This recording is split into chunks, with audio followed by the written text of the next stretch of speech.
Well, good morning. It's Brent Adams here with your Rural Strong Morning Ag Report for this Wednesday, November 15th, the 319th day of 2023. Coming to you today from the 80th Annual National Association of Farm Broadcasting Convention at the Westin Crown Center in Kansas City. Leading off the headlines this morning, there's no guarantee that a new year will bring a new farm bill, according to Iowa Senator Chuck Grassley, who claims the old bill should have been rewritten, not extended. Grassley complained last summer when there was no committee farm bill text and later correctly predicted a one-year extension.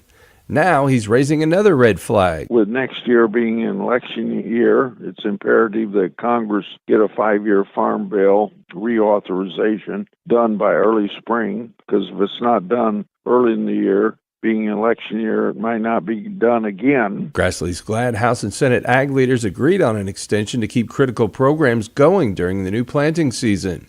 But Grassley laments the lack of improvements, especially to ARC and PLC support triggers or reference prices, and suggests his Iowa farmers probably feel the same. Sadly, because I think there's justification for criticism coming from the 86,000 family farmers in Iowa because we don't have a farm bill, but we haven't heard any criticism about that. Further complicating the path for a new farm bill next year is the election calendar. After you start having these presidential caucuses and conventions, a presidential election year, Congress doesn't put in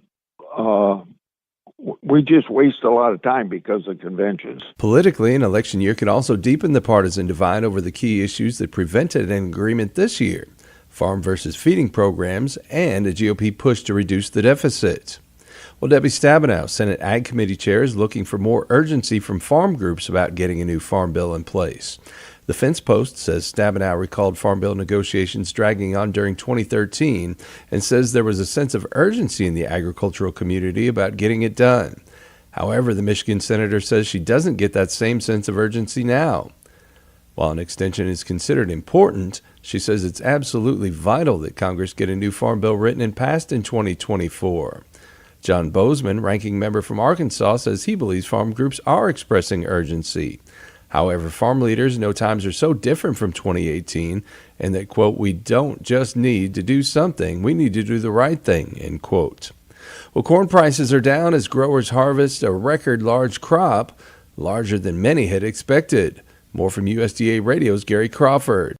Corn growers are wrapping up the harvest of what USDA says will be a record large crop, up 11% from last season. As to what's going to happen to that crop, really, all of the major use categories we expect to go up, including feed use, ethanol production, and exports. USDA Outlook Board Chairman Mark Jekanowski says all those uses will be up from a year ago, but not up enough to prevent a sizable 58% buildup in year-ending stocks, and that prospect is certainly affecting corn prices. Market prices are low. We can see that in the futures markets and the cash prices that farmers are receiving right now. Last year, growers got an average price $6.54 a bushel. And right now, as of November, we're forecasting $4.85 per bushel, so down about almost $1.70 from last year. A 25% drop in price. As one Iowa producer told me the other day, yes, prices are down. He hopes to make up some of that in volume. Gary Crawford for the U.S. Department of Agriculture. And finally this morning, the National Farmers Union released its Farmers' Share of the Food Dollar report for items typically served during the Thanksgiving holiday. These figures reflect how much family farmers earn compared to the amount consumers pay at the grocery store. Consumers are likely to see an increase when they shop for the holiday meal, but little of that increase will get passed on to the American farmers and ranchers. An 11-pound turkey retails for $21.89, with the farmer's share at 66 cents. A 12-ounce box of stuffing is $3.99, and the farmer gets 9 cents. 16-ounce frozen sweet corn costs $2.99, and the farmer gets 41 cents. Pumpkin pie filling is $1.79 a can, and farmers get 16 cents. A 5-pound bag of mashed potatoes costs $3.99, and farmers get 64 cents. A 2-pound boneless ham is $12.98, with the farmer receiving $1.32, and 12-ounce cranberries are $2.99, and the farmer's share is 29 cents. Well, you can keep up with everything going on in the world of agriculture by subscribing to the Tractors and Troubadours podcast from Rural Strong Media. Each week, we bring you agriculture industry newsmakers, hot-button industry issues, educational features, and the best in traditional country music. The Tractors and Troubadours podcast can be found at ruralstrongmedia.com or wherever you get your podcasts. We also invite you to join us daily on Rural Strong Radio, our 24/7 streaming radio station, found at ruralstrongmedia.com or on the Live 365 streaming radio app for your mobile device.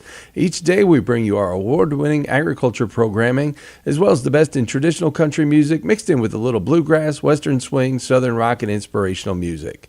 The place to find it all is ruralstrongmedia.com or the Live 365 streaming radio app. We're portable, so take us with you everywhere you go this harvest season. We'll get you through those long, challenging days this fall. Well, I'll be back again tomorrow from the National Association of Farm Broadcasting Convention in Kansas City, where we'll be the rest of the week. Make it a great day, everybody.